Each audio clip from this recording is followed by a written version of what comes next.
નમસ્તે વિદ્યાર્થી મિત્રો, આગળના સેશનની અંદર આપણે જુદા જુદા બંધોના પ્રકાર જોયા હતા. મેં તમને આકૃતિ સાથે સમજાવ્યા હતા.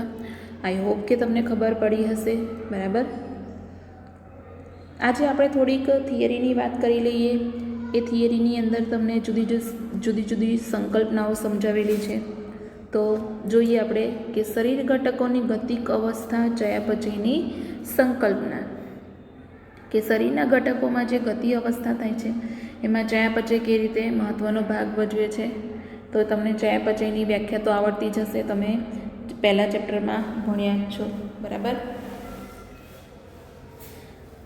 તો એના વિશે આપણે જોઈશું કે અત્યાર સુધી આપણે અભ્યાસ કર્યો કે તેના અનુસંધાનમાં સજીવ પછી સાધારણ રીતે બેક્ટેરિયલ કોષ હોય, પ્રજીવ, વનસ્પતિ કે પ્રાણી હોય છે.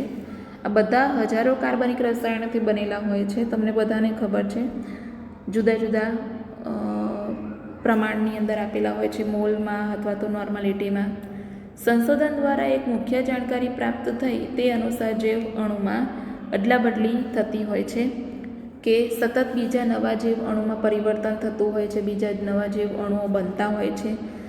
આમ સજીવોમાં નિર્માણ અને વિખંડનની પ્રક્રિયાઓ થયા કરે છે. તો એ નિર્માણ અને વિખંડન એટલે શું? બીજું કશું જ નહીં, ચયાપચય. ચયાપચયમાં ચય એટલે નિર્માણ થવું અને અપચય એટલે વિઘટન થવું.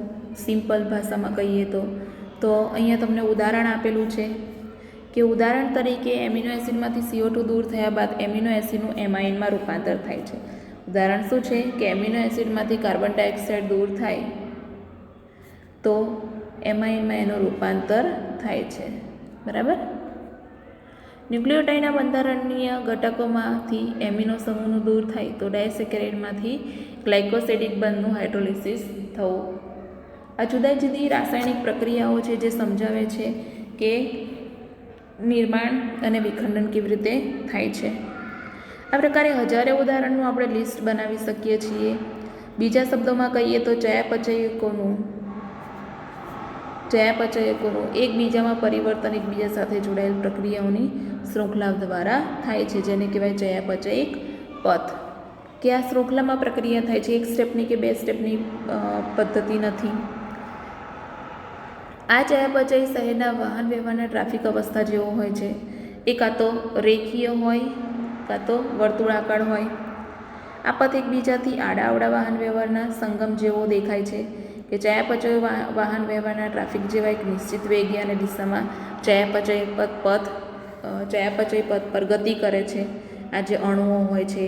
અને એટલા માટે આ ચયાપચયકોના વહનને શરીર ઘટકોની ગતિક અવસ્થા કહે છે. કે જેવી રીતે ટ્રાફિક હોય એટલે કે વાહન વ્યવહાર થતો હોય, તો એવી જ રીતે અહીંયા તમને ગતિક અવસ્થા સમજાવેલી છે. સૌથી મહત્ત્વનું એ છે કે એકબીજા સાથે જોડાયેલા ચયાપચયિક ટ્રાફિક અત્યંત સરળ ગતિ દ્વારા કોઈપણ દુર્ઘટના વગર સ્વસ્થ અવસ્થા બનાવી રાખે છે. કે આપણે ટ્રાફિકમાં ફરીએ તો મે બી પોસિબલ છે કે આપણું એક્સિડન્ટ થાય, પરંતુ અહીંયા ચયાપચયિક ટ્રાફિક જે છે એ અત્યંત સરળ ગતિ દ્વારા થાય છે. કોઈપણ પ્રકારની દુર્ઘટના થતી નથી. આવી ચયાપચયિક પ્રક્રિયાઓની બીજી વિશિષ્ટતા શું છે કે તેઓની પ્રત્યેક રાસાયણિક પ્રક્રિયા ઉત્પ્રેરિત પ્રક્રિયાઓ હોય છે. એટલે કે કોઈપણ પ્રકારના ઉત્સેચકો વગર જ એ પોતે જાતે જ પ્રક્રિયાઓને થવા દેતા હોય છે. કે જીવનતંત્રમાં કોઈપણ ચયાપચયિક રૂપાંતરણ ઉત્પ્રેરક વગર પૂર્ણ થતું નથી. તમને બધાને ખબર છે કે કોઈપણ પ્રક્રિયાઓ, સ્પેશિયલી રાસાયણિક પ્રક્રિયાઓ, દેહધાર્મિક પ્રક્રિયાઓ કરવા માટે કોઈપણ ઉત્સેચકની જરૂર પડે છે.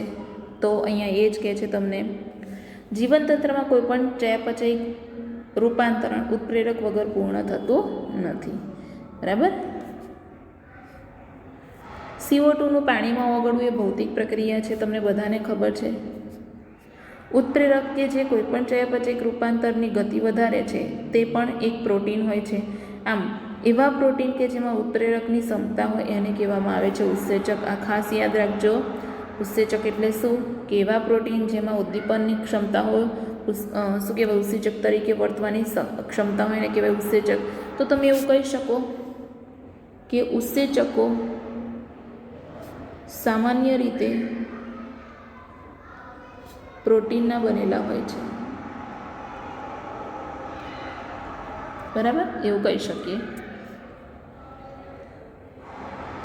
એના પછી તમને આપેલો છે જીવનનો ચયાપચયિક આધાર, કે ચયાપચય પથ દ્વારા સામાન્ય ઘટકોમાંથી જટિલ ઘટકો, એટલે તમને ઉદાહરણ આપેલું છે કે એસિટિક એસિડમાંથી કોલેસ્ટ્રેરોલ બનવું, ધેટ મીન્સ કે સામાન્ય ઘટકોમાંથી જટિલ ઘટકોનું નિર્માણ, તેમજ જટિલ પદાર્થોમાંથી સરળ પદાર્થો,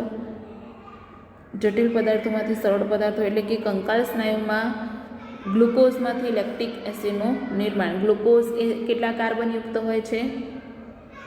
6 કાર્બનયુક્ત હોય છે, અને લેક્ટિક એસિડ એ 3 કાર્બનયુક્ત હોય છે, બરાબર. તો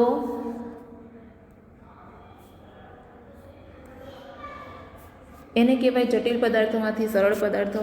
આ પ્રથમ પ્રકારની જે જૈવ સંશ્લેષણની પ્રક્રિયા છે, કઈ પ્રથમ પ્રકારની? તો કે એસિટિક એસિડમાંથી કોલેસ્ટ્રોલનું બનવું એને કહેવાય ચય પ્રક્રિયા, અને ગ્લુકોઝમાંથી લેક્ટિક એસિડ બનવું એને કહેવાય અપચય પ્રક્રિયા. ચય પથમાં શક્તિ વપરાય છે, કેમ કે નાના અણુઓ ભેગા મળીને મહાઅણુ બને છે, બરાબર, એટલે કે શક્તિગ્રાહી પ્રક્રિયા કહેવામાં આવે છે. એટલે કે એમિનો એસિડમાંથી પ્રોટીનના નિર્માણમાં શક્તિની આવશ્યકતા રહે છે.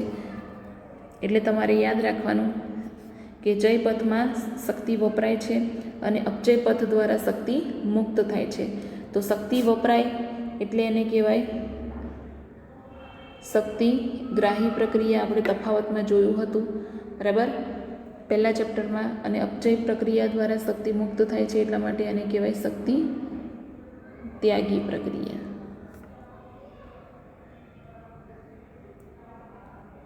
ઉદાહરણ તરીકે જ્યારે કંકાલ સ્નાયુમાં ગ્લુકોઝ લેક્ટિક એસિડમાં વિઘટન પામે છે, બરાબર, ત્યારે શક્તિ મુક્ત થાય છે.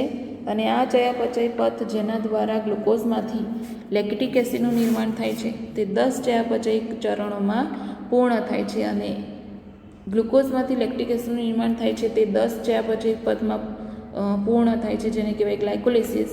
અને એ ગ્લાયકોલિસિસ આપણે 14મા ચેપ્ટરની અંદર ભણવાનું છે, 10 સ્ટેપમાં કેવી રીતે ગ્લુકોઝમાંથી લેક્ટિક એસિડનું નિર્માણ થાય છે. તમને એમ થાય કેમ કે ગ્લુકોઝ જ કેમ, બીજી કોઈ શર્કરા કેમ નહીં? તો કે જ્યારે પણ આપણે ખોરાક લઈએ છીએ ત્યારે કાર્બોદિત સ્વરૂપમાં જે આપણા શરીરમાં ખોરાક હોય છે એ કાર્બોદિતો ધીમે ધીમે નાના અણુમાં રૂપાંતરણ થતા જાય છે. અને સૌથી નાનામાં નાનો અણુ આપણા શરીરમાં કયો હોય છે જેમાંથી આપણને શક્તિ મળે છે? તો કે ગ્લુકોઝ, બરાબર. એટલા માટે અહીંયા ગ્લુકોઝમાંથી લેક્ટિક એસિડનું નિર્માણ થતાં પથને, ચયાપચયિક પથને કહેવાય ગ્લાયકોલિસિસ. સજીવોમાં પોષક દ્રવ્યોના અવનત થવાની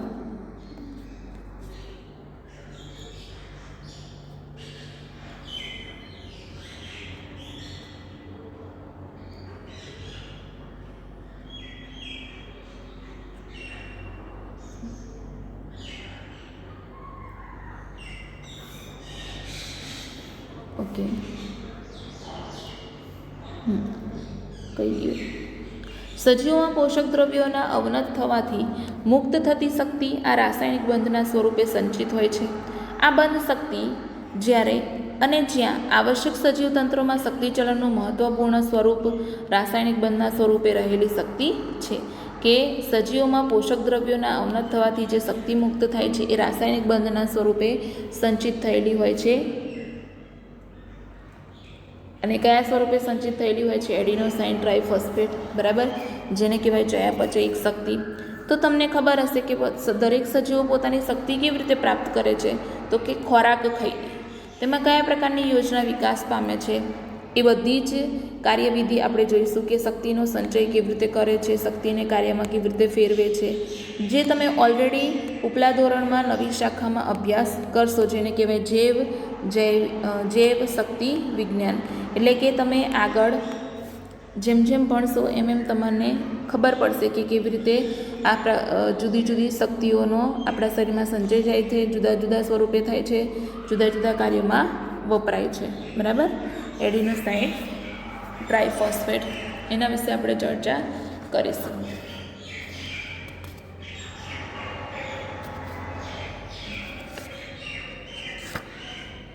એના પછી તમને આપેલું છે જીવંત અવસ્થા.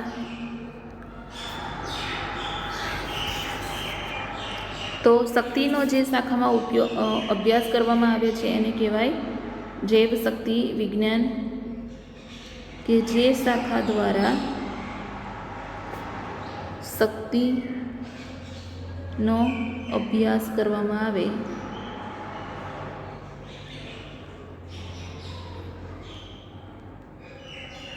તેને જૈવ શક્તિ વિજ્ઞાન કહે છે. હવે આપણે જોઈશું જીવંત અવસ્થા. હવે તમને બધાને ખબર છે કે જીવંત અવસ્થા એટલે શું, કે જેમનામાં પણ આપણે સિમ્પલ ભાષામાં કહીએ કે કોઈ બી સજીવ હોય એના ધબકારા ચાલુ હોય એને કહેવાય જીવંત અવસ્થા. પણ ખરેખર જીવ વિજ્ઞાનની ભાષામાં જીવંત અવસ્થા એ શું છે એ તમને અહીંયા સમજાવેલું છે, એ જોઈએ આપણે.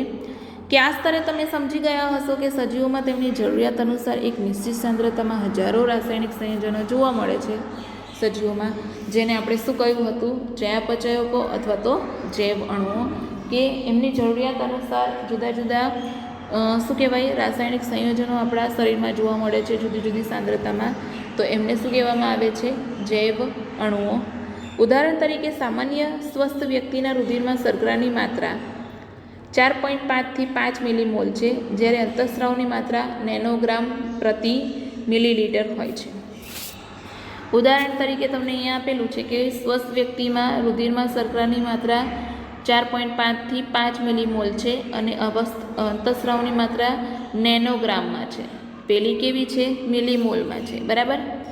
તો સૌથી મહત્ત્વનું તથ્ય એ છે કે જે જૈવિક તંત્રમાં બધા સજીવ એક સ્થિર અવસ્થામાં જોવા મળે, જેમાં બધા જૈવ અણુઓની એક નિશ્ચિત માત્રા હોય છે, તે જૈવ અણુ એક ચયાપચયિક પ્રવાહમાં હોય છે. કે શું કહે છે અહીંયા, કે આ વસ્તુ માટે સૌથી મહત્ત્વની બાબત શું છે, તો કે જૈવિક તંત્રમાં બધા સજીવ એક સ્થિર અવસ્થામાં જોવા મળે છે, બરાબર. કે કોઈ પણ સજીવ હોય એ જૈવિક તંત્રની અંદર સ્થિર જોવા મળે અને એ જૈવિક તંત્રમાં બધા જ જૈવ અણુઓ એક ફિક્સ માત્રામાં હોય છે અને તે જૈવ અણુ જે પ્રકારે ચયાપચયિક પથ રન થતો હોય, વહેતો હોય, એ પ્રમાણે ચયાપચયિક પથમાં ચયાપચયિક પ્રવાહમાં હોય છે. કોઈપણ રાસાયણિક કે ભૌતિક પ્રક્રિયા સ્વતઃ સંતુલન પ્રાપ્ત કરે છે, પોતાની જાતે સંતુલન પ્રાપ્ત કરે છે. સ્થિર અવસ્થા એ અસંતુલિત હોય છે. ભૌતિક સિદ્ધાંતના અનુસાર કોઈપણ તંત્ર સંતુલનમાં કાર્ય કરી શકતું નથી. જેમ કે સજીવ હંમેશા કાર્ય કરે છે, તેનામાં ક્યારેય પણ સંતુલનની સ્થિતિ હોઈ શકતી નથી. અર્થાત કે જીવંત અવસ્થા એક અસંતુલિત સ્થાયી અવસ્થા છે જેનાથી કાર્ય કરી શકે છે. કે જીવંત અવસ્થા શું છે, એક પ્રકારની અસંતુલિત સ્થાયી અવસ્થા છે જેનાથી કાર્ય કરી શકે છે. જૈવિક પ્રક્રિયા સતત એવો પ્રયત્ન છે જેમાં સંતુલનથી બચી શકાય, તે માટે હંમેશા શક્તિ આવશ્યક રહે છે, બરાબર. જૈવિક પ્રક્રિયા કેવી પ્રક્રિયા છે, સતત પ્રયત્ન છે જેમાં સંતુલનથી બચી શકાય છે, તે હંમેશા શક્તિની આવશ્યકતા રહે છે. ચયાપચય એક એવી પ્રક્રિયા છે, ચયાપચય એક એવી પ્રક્રિયા છે જેમાં શક્તિ પ્રાપ્ત થાય છે. એટલે કે જીવંત અવસ્થા કે ચયાપચય એકબીજાના પર્યાયવાચી છે, કે તમે જીવંત અવસ્થા કહો કે ચયાપચય કરો, બંને એક જ છે. આમ ચયાપચય વગર જીવંત અવસ્થા પ્રાપ્ત ન થઈ શકે. સમજ પડે છે, બરાબર. કે શરીર ઘટકોની ગતિક અવસ્થા ચયાપચયની સંકલ્પના સમજાવે છે. ત્યાર પછી જીવનનો ચયાપચયિક આધાર આપણે જોયો, રાઈટ. ત્યાર પછી જીવંત અવસ્થા જોયું. તો આ બધી થિયરીની અંદર એક જ વસ્તુ સમજાવેલી છે કે આપણું શરીર એક જીવંત અવસ્થામાં ત્યારે જ રહી શકે છે કે જ્યારે આપણા શરીરમાં ચયાપચયની પ્રક્રિયાઓ થતી હોય છે, બરાબર. સમજ પડી? હા કે ના? તો એ ચયાપચયિક પ્રક્રિયાઓ વિશે તમે સવિસ્તાર પહેલા ચેપ્ટરમાં તો ભણી જ ગયા છો, પણ અહીંયા તો તમને ચય અને અપચય પ્રક્રિયા સમજાવેલી છે, તો અહીંયા પણ તમારે વ્યવસ્થિત યાદ રાખી લેવાનું, જેથી કરીને તમને થિયરીમાં તકલીફ ના પડે, રાઈટ. એના પછી તમને આપેલા છે ઉત્સેચકો, મહત્ત્વના બીજા જીવ અણુઓ, ઉત્સેચકો, ઉત્સેચકોના ગુણધર્મ, રાસાયણિક પ્રક્રિયાઓ, ઉત્સેચકો પર અસર કરતા પરિબળો, ઉત્સેચકોની કાર્યવિધિ એટલે કે કાર્યપદ્ધતિ, ત્યાર પછી ઉત્સેચકોનું નામકરણ અને વર્ગીકરણ. તો એ જે ઉત્સેચકો વિશે આપેલું છે એ પણ ખૂબ જ મહત્ત્વનું છે. હમણાં જ આપણે જોયું કે ઉત્સેચકોના મોનોમર કોણ છે? બીજું કોઈ નહીં પણ પ્રોટીન છે, બરાબર છે. તો એ ઉત્સેચકો વિશે આપણે સવિસ્તાર ભણવાનું છે, આવડશે બધાને, રાઈટ. અત્યાર સુધી આપણે પોલિસેકેરાઇડ, પ્રોટીન, લિપિડ, બરાબર, ન્યુક્લિક એસિડ જેવા મહાઅણુઓ, મહાજૈવ અણુઓ ભણી ગયા.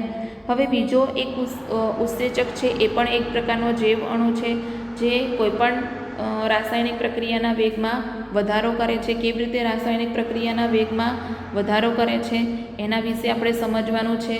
એકદમ ઇમ્પોર્ટન્ટ છે ઉત્સેચકો. ઉત્સેચકોની અંદર તમારે 4 વસ્તુ ઇમ્પોર્ટન્ટ છે કે ઉત્સેચકોના ગુણધર્મ, ત્યાર પછી ઉત્સેચકોની કાર્યપદ્ધતિ, ત્યાર પછી ઉત્સેચકો ની પ્રક્રિયા પર અસર કરતા પરિબળો અને ત્યાર પછી ઉત્સેચકોનું નામકરણ અને વર્ગીકરણ.